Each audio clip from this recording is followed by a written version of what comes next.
एक शहर में दो बिल्लियां रहती थी, लूसी और पूसी।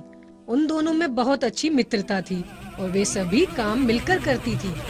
वैसे तो लूसी और पूसी को खाने के लिए हमेशा कुछ न कुछ मिल जाता था, पर इस बार उन्हें 2 दिन से खाने के लिए कुछ नहीं मिला।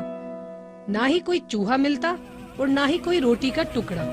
इसलिए उन दोनों की हालत खराब हो चुकी थी। बहन, अगर ऐसा ही चलता रहा तो हम दोनों भूख से ही मर जाएंगे।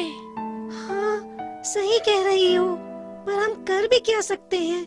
2 दिन से खाने के लिए कुछ नजर नहीं आ रहा है। लगता है हम दोनों को अलग अलग ही खाने की तलाश करनी होगी। तुम उस वाले रास्ते से जाओ, मैं इस वाले रास्ते से जाती हूँ। हाँ ठीक है, जैसा तुम कहो। यह कहकर लूसी और पूसी खाना ढूंढने के लिए अलग अलग रास्ते पर निकल पड़ी।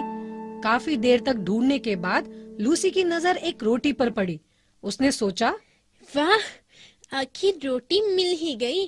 आज तो पूसी भी यहाँ नहीं है, मैं इस रोटी को अकेले खा सकती हूँ। जैसे ही वह रोटी की तरफ आगे बढ़ी, अचानक उसने देखा एक दूसरी बिल्ली रोटी पर झपट गई। अरे ये क्या, ये तो पूसी थी। अब लूसी भी रोटी के पास पहुंच गई और वह दोनों आपस में झगड़ने लगी। उन दोनों को बहुत भूख लगी थी और दोनों रोटी को अकेले ही खाना चाहती थी। ये रोटी मेरी है, इसे सबसे पहले मैंने देखा था। तुम अपने लिए कुछ और ढूंढ लो। नहीं, इस रोटी को सबसे पहले मैंने पकड़ा था, इसलिए ये रोटी मेरी हुई। इसे तो मैं ही खाऊंगी। दोनों बिल्लियों को आपस में लड़ते हुए एक बंदर बिल्डिंग की छत से देख रहा था। बंदर भी कई दिनों से भूखा था और उसने सोचा, काश इस रोटी को मैं खा पाता। तभी उसके दिमाग में एक तरकीब आई और वह नीचे उतरकर बिल्लियों के पास आया और बोला, अरे क्या हुआ बहनों, क्यों लड़ रही हो? क्या मैं तुम्हारी कोई मदद कर सकता हूँ? बिल्लियों ने बंदर को देखा तो लड़ना बंद कर दिया। अरे बंदर भाई, ये पूसी मेरी रोटी छोड़ ही नहीं रही। जब इस पर सबसे पहले नजर मेरी पड़ी तो मेरी ही हुई ना, तुम ही बताओ। नहीं, लूसी झूठ बोल रही है। ये रोटी सबसे पहले मैंने पकड़ी थी और यह मुझे ही मिलनी चाहिए। अरे अरे, तुम दोनों फिर से मत लड़ो। मैं इस रोटी को 2 हिस्सों में बांट देता हूँ ताकि तुम दोनों बराबर बराबर खा सको। बिल्लियों को बंदर की ये बात बहुत पसंद आई और वह इस बंटवारे के लिए राजी हो गई। लेकिन बंदर बहुत चतुर था। उसने जानबूझकर एक हिस्सा बड़ा और दूसरा छोटा कर दिया। इस रोटी का बड़ा वाला हिस्सा तो मैं ही खाऊंगी, इसे मुझे दे दो बंदर भाई।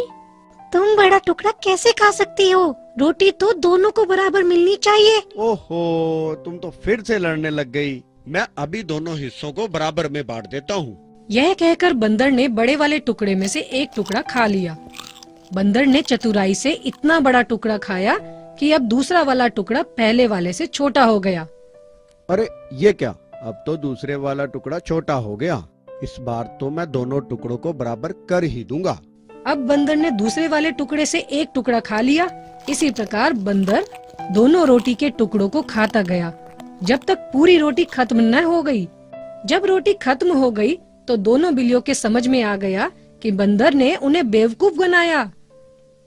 तुमने हम दोनों के झगड़े का फायदा उठाया और पूरी रोटी खुद खा गए। तुम्हारी तो खैर नहीं। हाँ, तुम्हें तो हम जरूर सबक सिखाएंगे। जब तक बिल्लियां बंदर पर झपटती, बंदर वहाँ से छूमंतर हो गया। अब बिल्लियों को समझ आ चुका था कि झगड़ा करने से नुकसान ही होता है। हमें हमेशा मिलजुल कर ही रहना चाहिए। किड्स टोन दुनिया को सब्सक्राइब करें।